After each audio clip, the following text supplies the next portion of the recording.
Muy buenos días a todo este grupo de WhatsApp Instrucción Teológica, un grupo muy nutrido internacionalmente participativo, que estamos estudiando la epístola de Judas y como guía mi libro El mensaje de Judas para el mundo postmoderno. En esta ocasión vamos a hablar de las profecías que anunciaron la llegada de estos tiempos postmodernos. Y los encontramos en los versículos 14 al 19, por un lado, de boca de un profeta, y por otro lado, de boca de los santos apóstoles. Los versículos 14 al 19 dicen de esta manera: de estos también profetizó Enoc, séptimo desde Adán, diciendo: he aquí vino el Señor con sus santas decenas de millares, para hacer juicio contra todos y dejar convictos a todos los impíos de todas sus obras impías que han hecho impíamente, y de todas las cosas duras que los pecadores impíos han hablado contra él.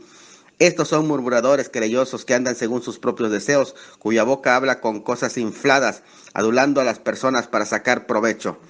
Pero vosotros, amados, tened memoria de las palabras que antes fueron dichas por los apóstoles de nuestro Señor Jesucristo, los que os decían: en el postrer tiempo habrá burladores que andarán según sus malvados deseos. Estos son los que causan divisiones, los sensuales que no tienen el espíritu. Y en esta lectura vamos a estar hablando de dos testimonios: el testimonio que se le conoce como el testimonio profético del Antiguo Testamento, y el testimonio apostólico, que es el testimonio del Nuevo Testamento. Muy importante que sepamos que los profetas como ministerio, igual que en el Antiguo Testamento, hoy, escuchen esto, como ministerio del Antiguo Testamento, hoy no existe. Y lo que tenemos ahora es el don de profecía. Es totalmente diferente, que tiene que ver con las manifestaciones del Espíritu Santo, porque nosotros creemos en un continuismo, como nos lo enseña las Sagradas Escrituras. El continuismo de los dones, pero del ministerio profético, tal y cual se revela en el Antiguo Testamento, su contraparte. La contraparte del profeta del Antiguo Testamento no es el profeta en el Nuevo Testamento, sino que es el apóstol, en cuanto a función, que se le conoce como revelacional, inspiracional y de testimonio. No son los profetas entonces de la iglesia, sino que lo que pasa en la iglesia es que opera el don de profecía no como un ministerio inspiracional e infalible, sino de carácter instructivo.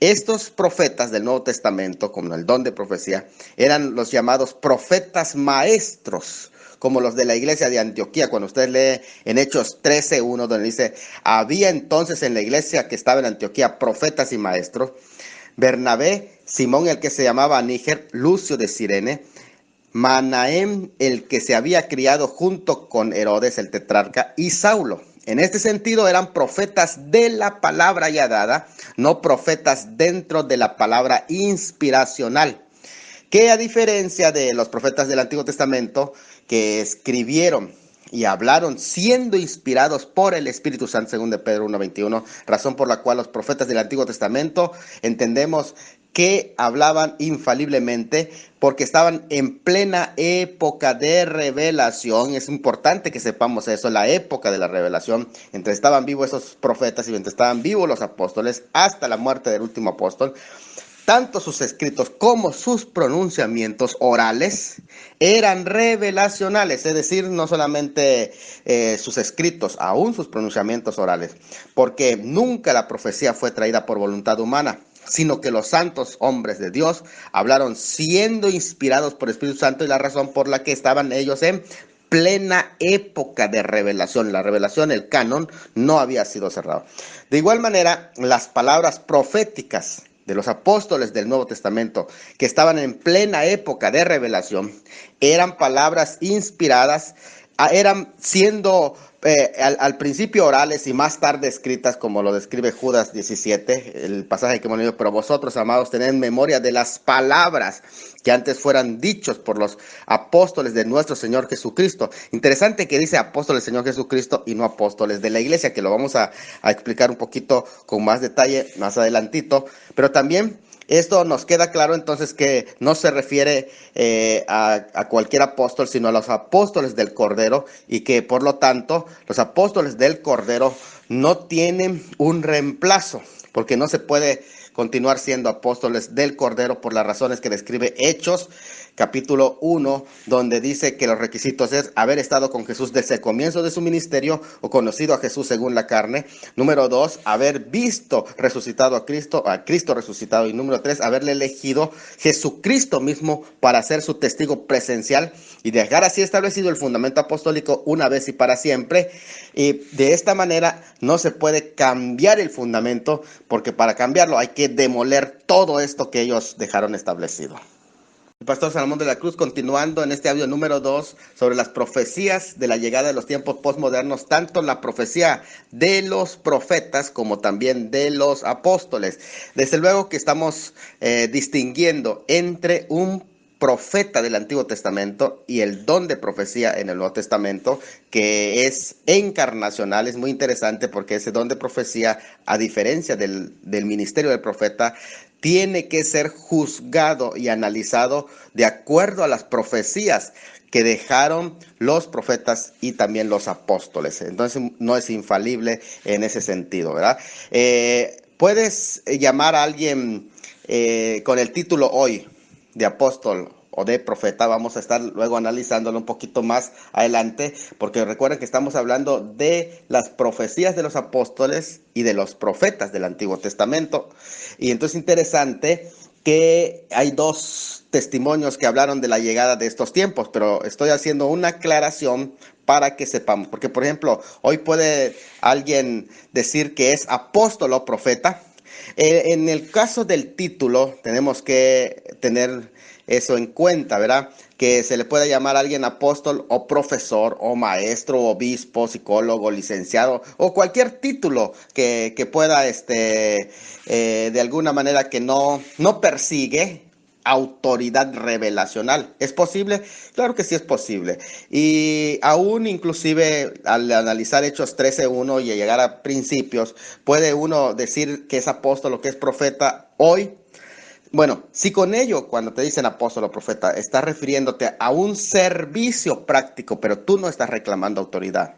Si con ello tú estás hablando en sentido general, porque se puede hablar en sentido general de un apóstol y no específico en ese sentido como un apóstol del Cordero, que tienen la autoridad, en el que todos los cristianos somos enviados porque es un apóstol, somos embajadores, representantes de una autoridad mayor y profetas de la Biblia, pero no profetas en la Biblia, porque hay una diferencia en eso. Y si no insistes en una especie de sustitución o sucesión de ministerio profético o apostólico, o como una especie de transmisión de espíritu, si no te igualas al ministerio del profeta del Antiguo Testamento no te igualas al de los 12 apóstoles del Nuevo Testamento, si por profeta te estás refiriendo a los dones espirituales de profecía, de manifestación que deben de ser juzgadas, si por apóstol te refieres a enviado, como lo dice el griego apóstoloi, de latín mission, en Primero de Reyes 14:16, en la Septuaginta hebrea se traduce como Sheloah. Y de la iglesia, estamos hablando de apóstoles de la iglesia. Apóstoles de la iglesia no son apóstoles del Cordero, porque los apóstoles de la iglesia los envía la iglesia y están sujetos a la iglesia y dan cuentas a la iglesia. Pero los apóstoles del Cordero son enviados directamente por el Cordero y solo le dan cuentas al Cordero. Esos fueron 12. Pero si estás hablando del término apóstol en sentido general, vuelvo a decir, del latín missions en Primero de Reyes 14:6, allá aparece. Entonces, te estás refiriendo a los misioneros que han abierto campo como sembradores donde nunca ha sido predicada la palabra de Dios. Y si me quieres decir, o decirme que eres un profeta de la palabra, es decir, que lee la palabra y no eres un profeta en la palabra, es decir, que tuvo revelación y exposición de la palabra. Y si me estás intentando transmitir la idea con ello de que eres, de que no estás, eres fundador de la iglesia, prefiero llamarte misionero para evitar crear una impresión de autoridad de los primeros apóstoles y haciendo caer en confusión. Pero escúchame bien, no me digas y no me reclames el título de apóstol o profeta. Si si tú te has autodenominado apóstol u otro hombre y no has tenido un llamado directo de Dios, o si pretendes reconstruir el papel revelacional y fundamentacional de los primeros apóstoles y profetas y derribar ese fundamento que ellos pusieron, lo cual no lo aceptaron los hombres desde los padres posapostólicos hasta nuestros días, título del cual ellos no buscaron ni reclamaron ni lo aceptaron. Si con ello tú estás demandando obediencia total a tus palabras, si con ese título lo que buscas es beneficio económico de la iglesia, si con ello me intentas hablar de un título, pero no de una función de servicio práctico como el que es nombrado diácono y no ejerce el diaconado, simplemente lo tiene de nombre, el apóstol, la apóstola, su hijo, el apostolito, y así seguir como algo familiar. Entonces, si estás tratando de decirme que eres inspirado en revelaciones nuevas, y si pretendes que sin ti, sin los apóstoles modernos, profetas modernos, no puede edificarse la iglesia, si estás afirmando que estos nuevos apóstoles y profetas son fundamentos para esta generación y que una iglesia no los tiene, entonces no tiene fundamentos o está incompleto.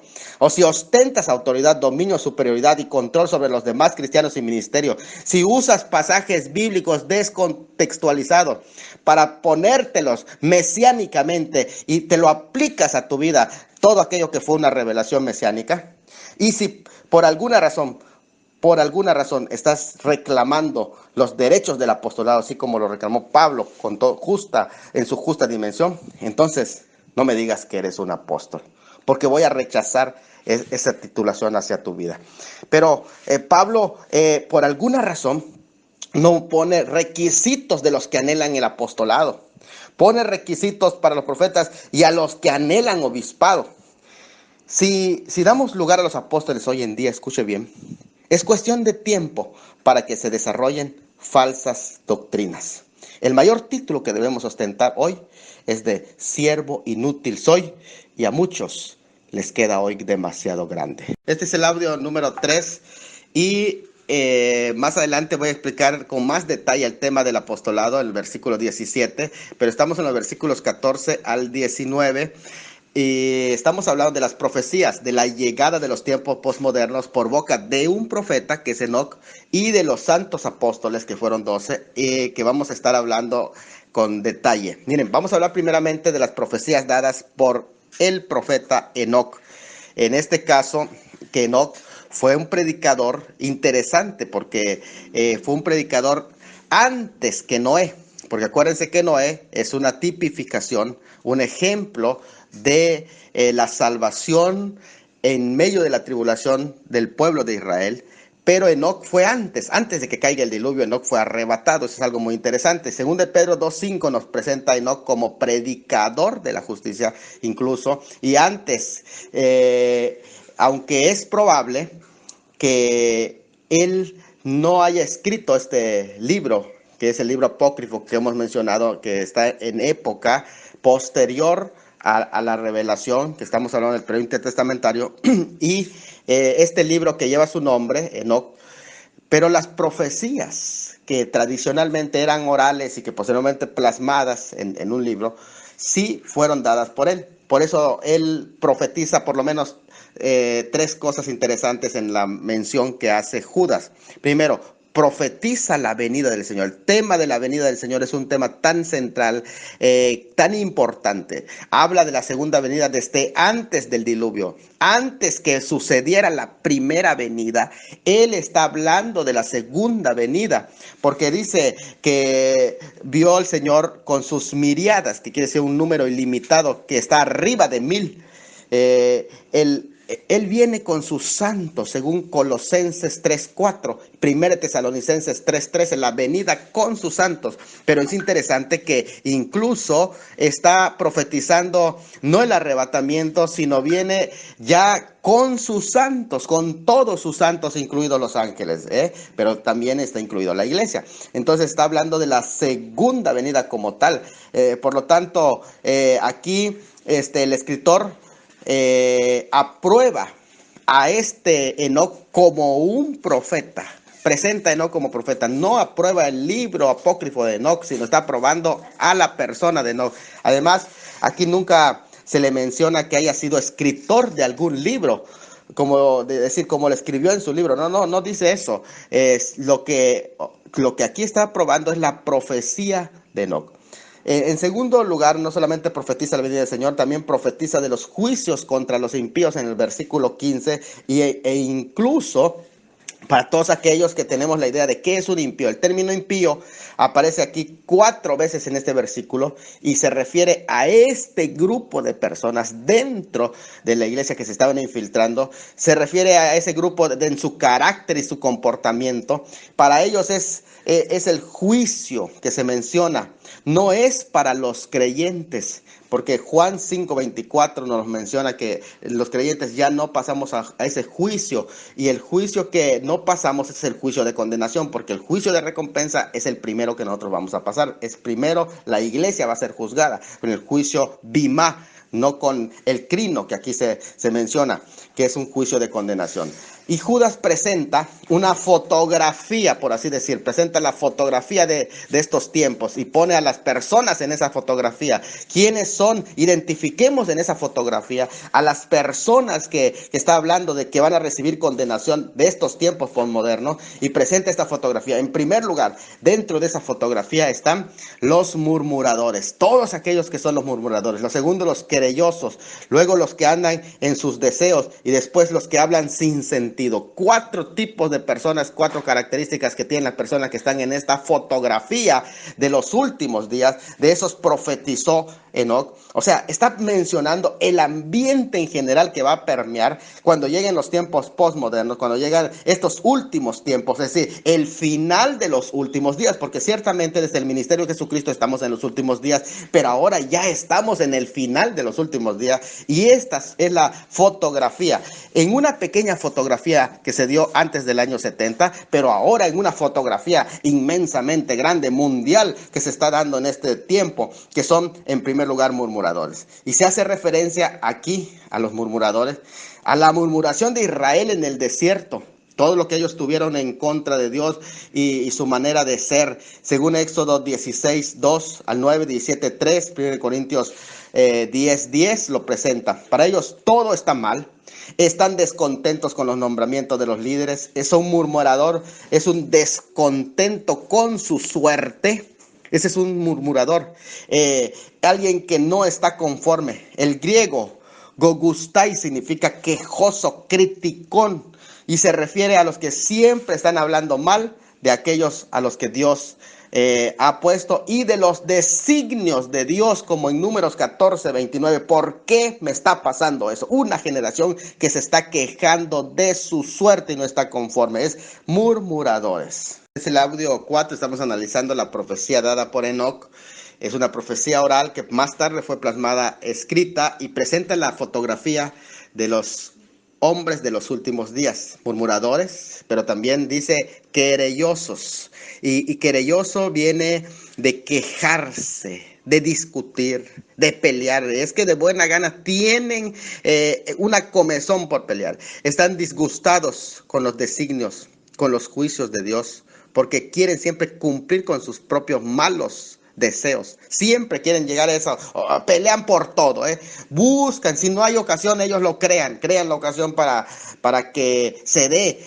Son pelear sin razón. Tienen razón de pelear, no tienen razón de pelear. Se presentan como grandes apologistas, pero lo que son querellosos. ¿Por qué? Porque lo que están buscando es pleito. Incluso desafían abiertamente, retan. Es una cosa impresionante lo que se está dando en ese aspecto, y no está hablando de la gente de afuera, sino de los que se habían infiltrado, porque él está describiendo las características de la llegada de estos tiempos y estos personajes que iban a imperar en el tiempo del fin, a nivel iglesia, a nivel político, a todos los niveles. En tercero, andan según sus deseos. Es decir, su comportamiento es insatisfecho en la justicia de Dios, y se debe al hecho esa inconformidad al hecho de que desean satisfacer sus propios deseos. Y aquí es interesante porque el término deseo se usa siempre con relación a la lujuria. Es interesante, entonces, algo carnal que está dentro de ellos. En otras palabras, por esa naturaleza carnal que buscan, que siguen, que aprecian, nada les deja estar conformes. Todo el tiempo están inconformes, andan según sus deseos. Y por eso es que nunca encuentran satisfacción, porque quieren satisfacer sus deseos, pero no hay la satisfacción. En cuarto lugar, la fotografía que presenta este profeta del Antiguo Testamento, hablan sin sentido, eran errantes al hablar, pretendían saberlo todo. Es interesante esta expresión que hablan sin sentido. Hablan más de lo que deben. Segunda de Pedro 2:18 así lo presenta también en este sentido, cuya boca habla cosas infladas, dice el escritor, adulando a las personas para sacar provecho. Las alababan, aunque estén moralmente equivocadas, pero la razón, o sea, esta gente son gente que habla, les gusta hasta profetizarle a las personas para que ellos, y profetizarles cosas que le agradan a las personas, no cosas que no les agradan, cosas que confrontan su pecado, no, favorecen a las personas ricas de influencia, adaptando sus enseñanzas a sus prejuicios y prácticas. Acuérdense qué es lo que hacían los profetas falsos que estaban en la época, por ejemplo, de Jeremías. Si ponemos a Jeremías hablaba profecías de juicio, y estos profetas, como estaban siendo mantenidos en el palacio, ellos le daban profecías al rey, profecías de que viene victoria, de prosperidad. Acuérdense mucho el tema de la prosperidad, porque aquí entra demasiado el tema de los falsos profetas de la prosperidad. Y Jeremías, que me llama la atención, que por cierto, no se ve en su ministerio ningún milagro realizado como tal, sino que simplemente una confrontación continua en días antes de la caída. Sin embargo, aún así, a este profeta Jeremías lo quería escuchar el rey, porque no lo adulaba, le decía, y desde luego que lo castigaba después que escuchaba su profecía, pero lo quería escuchar, como que decía, hay algo que no me cuadra en estos profetas que me están diciendo palabras adulantes. Hablaban sin sentido errante y pretendían saberlo todo, pero adulando a las personas. Esos son los falsos profetas. Vuelvo a reiterar, actualmente no estoy en contra del don de profecía, no, que quede bien claro, pero el don de profecía no puede compararse igual a las profecías dadas por los profetas ya bíblicos en plena época de revelación. Es diferente ese nivel de revelación. ¿Por qué razón? Porque esta revelación tiene que ser analizada a la luz de las profecías ya dadas. En este audio número 5 continúo la explicación de la profecía de la llegada de estos tiempos, primeramente por un profeta en el Antiguo Tiempo y por un apóstol en el Nuevo Testamento, o por los apóstoles, mejor dicho. Según el versículo 17 vamos a empezar a exponerlo, hablando de los apóstoles ahora. El versículo 17, un poquito más vamos a profundizar el tema de los apóstoles como se los prometí. El título apóstol, en primer lugar, tenemos que saber que es aplicado a Cristo en Hebreos 3:1, en su sentido único. ¿Por qué? Por ser el enviado del Padre para salvar a la humanidad. Recuerden que apóstol es enviado. Y en sentido único, al único que envió el Padre es a Jesucristo. Es usado también, en segundo lugar, en forma técnica, para referirse a los 12 apóstoles de Cristo, que se llaman apóstoles del Cordero. Apóstoles de Cristo, estos fueron escogidos y llamados por Cristo mismo, directamente por Él mientras estaba en la tierra. Vivieron y caminaron con Él durante su ministerio, atestiguaron sus palabras, sus acciones, sus milagros, su sufrimiento, su muerte, su resurrección y su ascensión. La revelación que recibieron directamente de Cristo en persona y su testimonio personal sobre la resurrección constituye el fundamento de la fe cristiana para toda la iglesia, y eso, escuche bien, está en Hechos 1, 21, 22, 10, 33 al 43 del libro de los Hechos. También es usado el término apóstol para designar, en tercer lugar, eclesiológicamente a los apóstoles de las iglesias. Es decir, una cosa es ser apóstol de Cristo y otra cosa es ser apóstol de la iglesia. Entonces, Cristo era apóstol del Padre, pero los apóstoles de Cristo no podían ser apóstoles del Padre, sino son apóstoles de Cristo. Sin embargo, los apóstoles de la iglesia no pueden ser llamados apóstoles de Cristo. Es decir, los apóstoles de la iglesia eran mensajeros de las iglesias y glorias de Cristo, pero no apóstoles de Cristo. Según de Corintios 8:23 aparece ese término. En ese sentido se usa de forma genérica el término apóstol, haciendo referencia a representantes de una misión oficial en nombre de quien los manda, en este caso en nombre de la iglesia. Es muy interesante esta temática, porque cuando nosotros entendemos estas tres diferencias, uso del término apóstol, así el número de apóstol no se limita a los 12, sino que incluye a otros aparte del oficio de los 12, pero no son llamados apóstoles de Cristo, sino apóstoles de la iglesia, porque se sujetan a la iglesia, son enviados de la iglesia y le dan cuentas a la iglesia. No es al revés, no tienen autoridad sobre las iglesias. Pablo enseña que ellos, que le conocieron según la carne, segunda de Corintios 5:16, que habían visto al Señor resucitado, primera de Corintios 9:1, 15, 3 al 11, y habían recibido el encargo de proclamar el evangelio y fundar iglesia. Su autoridad entonces era de ministerio más que de jurisdicción. O sea, tenían autoridades en su ministerio, pero no de jurisdicción, de autoridad apostólica. El mismo apóstol, que es el apóstol Pablo, termina la lista de los 12 al decir que al último de todos me apareció a mí en 1 Corintios 15:8. Así que solo podemos decir que son llamados apóstoles a los testigos oculares de la resurrección de Cristo, son apóstoles de Cristo. Nadie más en ese sentido técnico recibió este título según Hechos 1:22, Hechos 2:32, Hechos 22:6 al 10. Hechos también, 1 de Juan 1:1 al 3.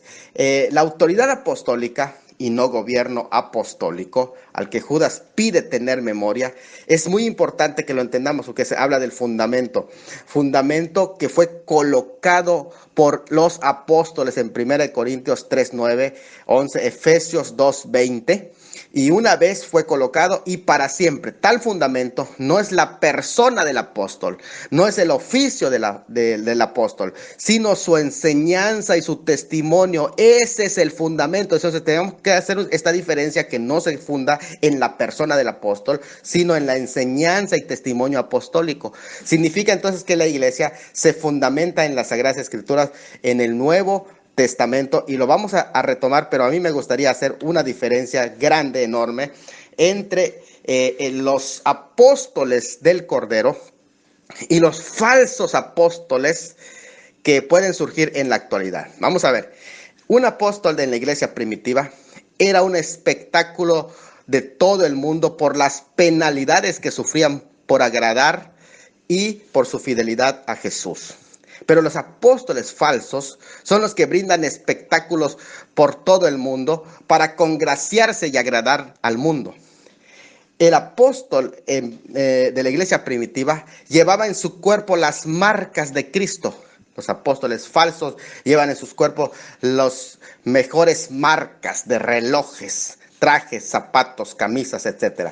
Los apóstoles de Cristo establecían iglesias donde el evangelio no había sido predicado y seguían a otro lugar haciendo lo mismo. En tanto, los falsos apóstoles van de iglesias establecidas a ofrecer cobertura, vender ceremoniales, credenciales al pastor y repartirse entre ellos las ganancias. Los falsos apóstoles, los verdaderos apóstoles les traían a sus pies los bienes para repartirlo entre las necesidades de los hermanos de más carencia, pero los falsos lo que hacen es que traen los bienes y se la reparten en sus necesidades bancarias. Qué interesante. Se le llamaban a los verdaderos apóstoles como glorias en sus debilidades. A estos se glorían en su fama, riqueza, cantidad de personas, edificios ostentosos, etc. Es decir, que los verdaderos apóstoles no se promocionan a sí mismos, sino que incluso de alguna manera soportaban adversidades. En tanto, estos falsos apóstoles se promocionan a sí mismos por todos los medios, con los recursos mal generados para extender su visión, entre comillas. Podemos entender que los verdaderos apóstoles cerraron el canon, o sea, completaron la palabra de Dios. Entonces, los falsos apóstoles dicen que tienen más revelaciones y que quieren completar todavía el canon en Hechos 29. Entonces, continuamos en el próximo audio. Este es el audio número 6. Vemos que los verdaderos apóstoles van a las ovejas perdidas de la casa de Israel. En tanto, los falsos apóstoles van a las iglesias a perder a las ovejas en sus visiones. Los verdaderos apóstoles dan de gracia y reciben de gracia. Los falsos apóstoles reciben y dan las gracias y venden la unción, credenciales, cobertura, todo venden. Los verdaderos apóstoles no se proveían de oro, plata, cobre, alforja. No tengo plata ni oro. Los falsos apóstoles se proveen de hoteles de 5 estrellas, manjares, exigencias de presentación, pagos por predicar, buenos autos, viajes de primera clase, etc. Los verdaderos apóstoles, donde iban, posaban en casas de personas dignas espiritualmente hablando, pero estos falsos posan en dignos hoteles, apoyados por gobernadores famosos, seculares, etc. Los verdaderos apóstoles no eran recibidos, se sacudían el polvo, en tanto los falsos son recibidos por el mundo y se sacuden los bolsillos a los pobres, pastores y ovejas ingenuas. Los falsos apóstoles iban como ovejas en medio de lobos, pero estos son lobos que van por la lana de las ovejas. Los verdaderos apóstoles eran entregados a concilios, gobernadores, reyes, por seguir a Cristo, en tanto los falsos hoy son recibidos con todo honor por concilios, gobernadores, reyes y por no seguir la doctrina de Cristo. Los verdaderos apóstoles eran azotados por seguir a Cristo, en tanto los falsos hoy son clamados y aplaudidos y ovacionados para desviar la doctrina de Cristo. Los que son verdaderos apóstoles hablan lo que Dios les decía y Él los respaldaba. En tanto hoy los falsos apóstoles hablan lo que el mundo quiere oír para ser respaldados por el mundo. Los verdaderos apóstoles, sus viajes misioneros eran peligrosos, de muerte, espada, tempestades. En tanto hoy los falsos apóstoles, sus viajes en sus propios aviones, helicópteros, cruceros de lujo, autos fabulosos, sin ningún tipo de peligro, hasta guaruras, guardaespaldas tienen por si le falla el Salmo 91. Los verdaderos apóstoles eran aborrecidos a causa de la verdad. Estos son aplaudidos y aclamados a causa de la mentira. Los verdaderos apóstoles edificaron sobre la roca que es Cristo. Los falsos hoy edifican sus visiones a propósitos personales. Los verdaderos apóstoles encontramos que eran administradores fieles a Dios, en tanto estos administran su propio beneficio. Los verdaderos padecían de necesidades, hambre, sed, estaban desnudos. Entonces estos se glorían de sus avaricias. Los verdaderos se fatigaban trabajando con sus manos. Estos se fatigan haciendo trabajar a sus ovejas más de lo debido, extorsionándole y sacándole para que siembren en sus ministerios. Eran los verdaderos atribulados, hoy son ovacionados. Incluso los verdaderos apóstoles los maldecían y ellos bendecían. De alguna manera los difamaban, pero estos maldicen cuando bíblicamente son confrontados. Podemos tener una lista más larga todavía, pero los verdaderos apóstoles tenían todo por basura. Estos falsos, la basura, lo tienen como currículum. Qué tremendo lo que estamos viviendo en esta crisis de la iglesia. Esta llegada lo habían profetizado los apóstoles, pero no los falsos, sino los verdaderos apóstoles. Porque la iglesia se funda en el testimonio apostólico sobre Cristo. Es una revelación crucial del proceso de su establecimiento original y único. Este fundamento no necesita ponerse cada generación, pues es una verdad permanente. Si necesitamos poner otro fundamento, tendremos que quitar a Cristo. Tener memoria de los santos apóstoles, lo que está diciendo no es pongan otro fundamento, lo que está diciendo hagan memoria de lo que ustedes aprendieron desde la clase de catecúmenos, en su clase prebautismal lo aprendieron. Acuérdense, no cambien el fundamento, es lo que les está diciendo. No necesitan una continuidad de apóstoles, ya está establecido. Hagan memoria de lo que nos hablaron los santos apóstoles. Aquí Judas hace uso de un dicho apostólico que aún no se ha podido identificar, pues no se encuentra en otro libro del Nuevo Testamento. Hay quienes opinan que este dicho, cuando dice hagan memoria de lo que les hablaron los santos apóstoles, hay quienes opinan que era un contenido en un libro apostólico que se extravió. Otros sugieren que pertenece a alguna predicación apostólica oral y que de allí lo tomaron, pero hay otros más que sugieren que es una interpretación de algunos pasajes como 1 de Timoteo 4:1 al 3 y 2 de Pedro 3:2 al 4, en donde la interpretación es un poquito parecida a estos versículos, y lo vamos a hablar, qué profecías habían dicho estos santos apóstoles en el próximo audio. Número 7, y los apóstoles fundacionales dejaron estas profecías en el versículo 17, las profecías dichas ya, profecías sobre el postrer tiempo en el versículo 18 y profecías sobre las divisiones futuras que iban a darse. Vamos a comenzar con el versículo 17 sobre las profecías que ellos habían dicho, los santos apóstoles. No se trata precisamente de lo que dijeron en forma personal, sino en sus escritos. Entonces es importante esto. Para su tiempo se contaba con un cuerpo ya sistemático de doctrina. Por eso dice lo que dijeron ya. Y usted tiene que estudiar el versículo 3 de nuevo de Judas, el versículo 17 y el versículo 18. Es posible que Judas estuviera por escribir un resumen de todo lo que escribieron los santos apóstoles, que él, como parte del tiempo, él escribe, aunque no era un apóstol. Recuerden que era el medio hermano del Señor, pero escribe en plena época de revelación apostólica, así que con siempre la cobertura, aprobación de un apóstol. Es interesante en ese sentido lo que está viviendo Judas. ¿Por qué? Porque todavía Juan está vivo y por lo tanto en la época de revelación todavía está presente. Por eso es que vale su libro como autoridad apostólica también. Ahora, dice aquí que Judas quería escribir un catálogo, acuérdense, pero lo dejó a un lado y retomó el tema de la apostasía y envió esto. Por eso dice, acuérdense de lo que ya había sido escrito. O sea, no necesito volver a escribir, ya se los escribieron los santos apóstoles. Son profecías dichas ya. En segundo lugar, profecías sobre el tiempo postrero, según el versículo 18.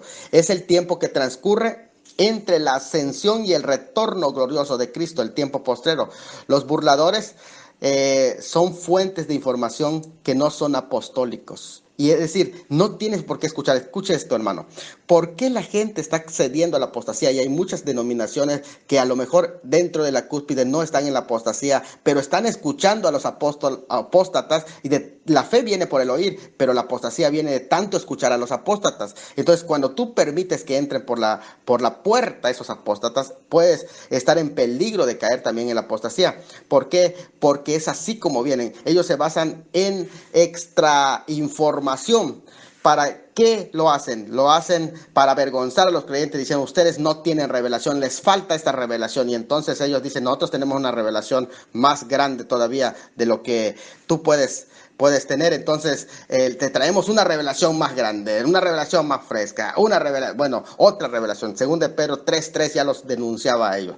No dice el motivo en que ellos se burlan, pero seguro que se estaban burlando, porque le llaman burladores. Se trata de los que se mofan del regreso de Cristo. Yo creo que está dentro de esa categoría, según de Pedro 3:3 al 4. Y cuando decimos el retorno de Cristo, estamos hablando de la parucía. ¿Por qué? Porque ellos son los que proclaman que la resurrección ya se efectuó y que ya estamos viviendo en el reino aquí y ahora, y además de que ya no existe el arrebatamiento, porque la parucía implica eso. Según de Pedro 3 al 4, son esos burladores.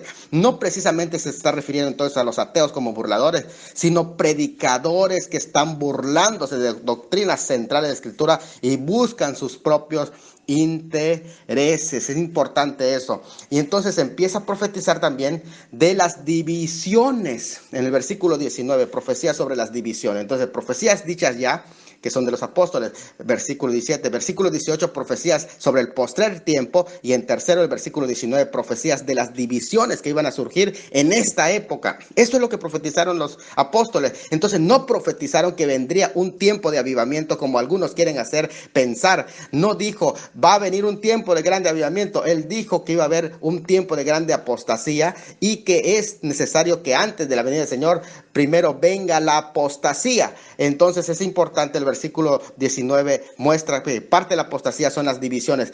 Es pecado serio entonces dividir la iglesia por ser el cuerpo de Cristo. Pero ojo también, una cosa es la división y otra cosa es la reforma, porque la reforma se da en términos cuando una iglesia ya se apartó la estructura por completo de la visión de Dios y tú te sales o reformas la iglesia como lo que se hizo en el siglo XVI. No es una división. Ellos no dividieron la iglesia católica. Los reformadores salieron porque ya se había apostatado esta iglesia. Ellos se apartaron para no ser contaminados. Es importante lo que le decía: sal de ella, pueblo mío. O sea, las herejías, sin embargo, causan fracciones a las iglesias y lo más probable es que dividían a las personas en varias clases según su avance en la apostasía. Habían hecho una élite. Por eso dice, son los que causan divisiones o hacen divisiones. Audio número 8, estamos hablando de las profecías tanto del profeta Enoc como de los apóstoles que hablaron acerca de los tiempos que estamos viviendo y lo hablaron como profecías que iban a ser señal de estos tiempos. Incluso podemos decir que iban a comenzar mientras la iglesia estuviera sobre la tierra. La razón por la que nosotros creemos es que la apostasía no tiene caso si la iglesia no está. Entonces la apostasía comienza mientras la iglesia está sobre la tierra. Por lo tanto, está hablando de los tiempos del final de los últimos días. Y está presentando que una de las características de estos personajes es que son divisionistas. Ellos dividían o fraccionaban a las iglesias y lo hacían en base a ¿qué? Lo hacían en base a que ellos ponían según qué clases de personas, y eso realmente lo que hacían es que estaban clasificándose en diferentes niveles de apóstata. Así que había una élite de apóstatas en realidad, pero que ellos se veían como la élite de los espirituales. ¿Quiénes eran esos divisionistas? Sin embargo, Judas los clasifica de una manera diferente. Dice, bueno, a lo mejor sí hay divisiones, pero ellos son los que están causando esas divisiones y ellos son los que están fomentando esa división. No es que en el cuerpo de Cristo haya divisiones, como se dividen algunos, no, los ricos, los pobres y los de clase media. No, en la iglesia todos son uno en Cristo Jesús. Tampoco hay entre los más espirituales, los más consagrados. No hay ese tal división. Judas dice que son, en primer lugar, este tipo de personas que hacen esas clasificaciones y divisiones en la iglesia, son sensuales.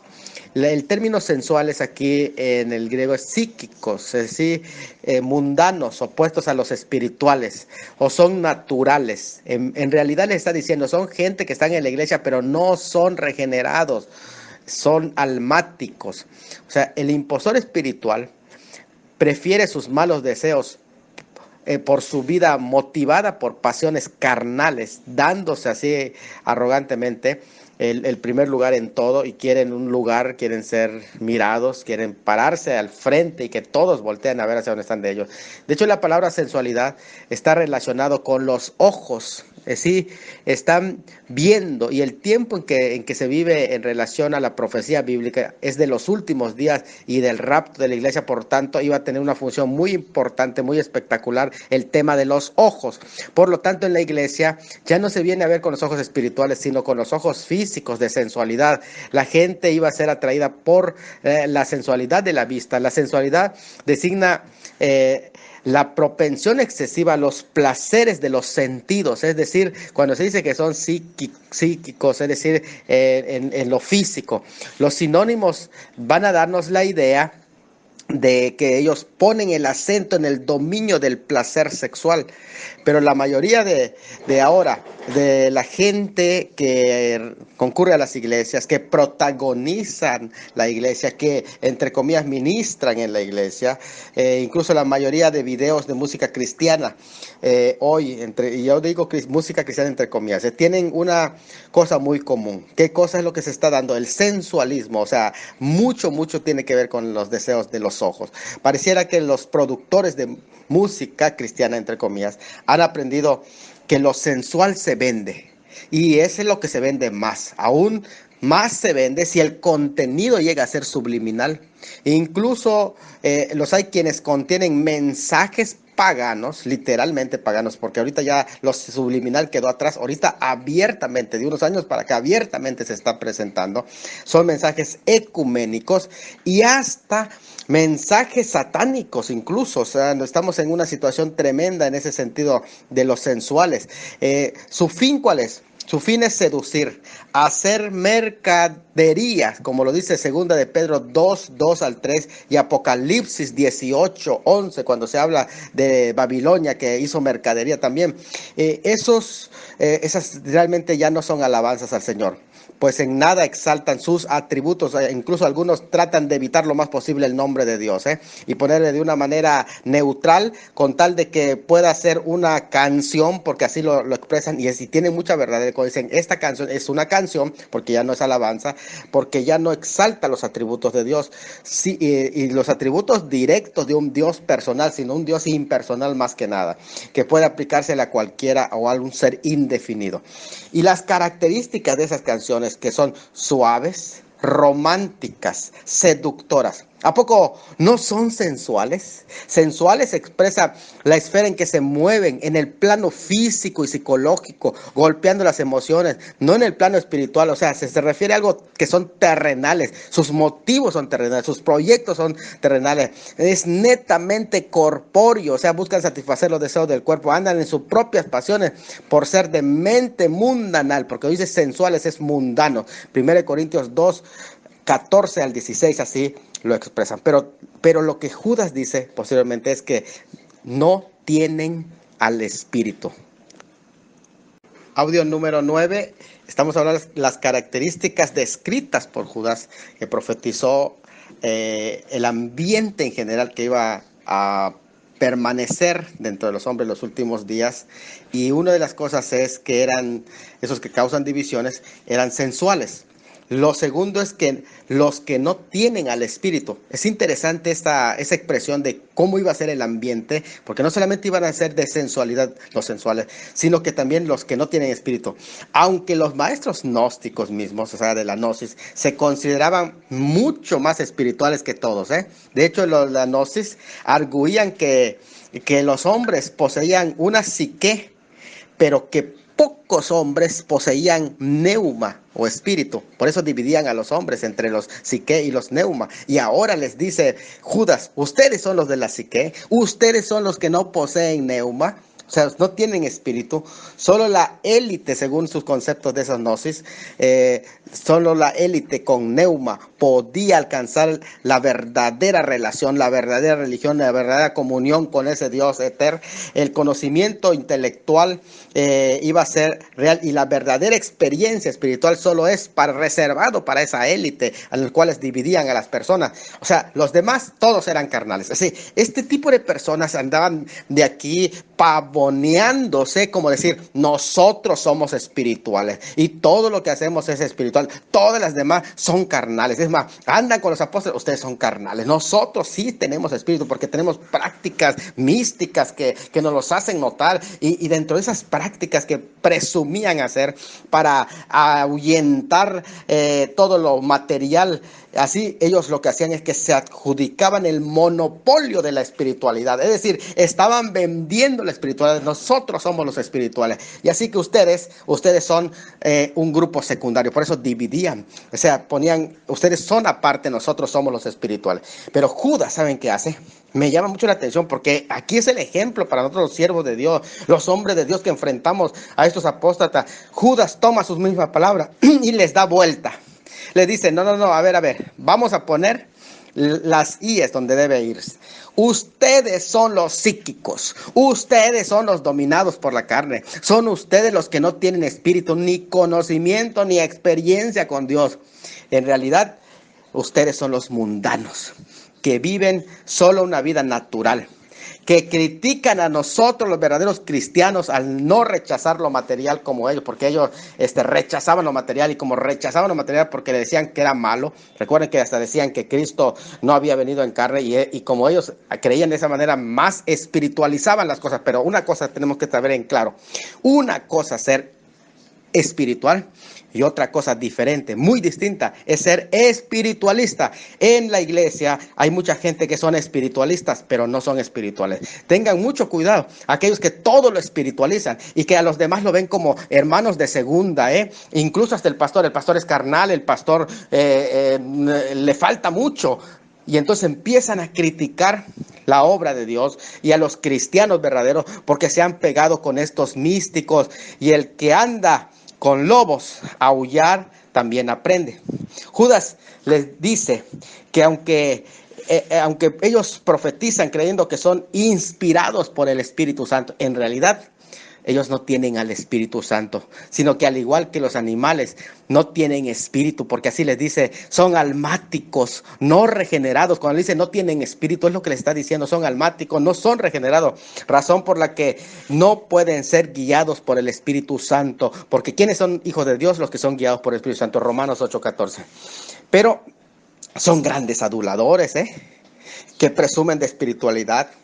Manipulan con técnicas de teorías de psicología, lavado de cerebro, apelan a la avaricia de las personas con base a sus intereses carnales y abundantes ingresos que ellos tienen, tocan los sentimientos de las personas porque ellos donde trabajan es con las personalidades que son manejables como la de Saúl.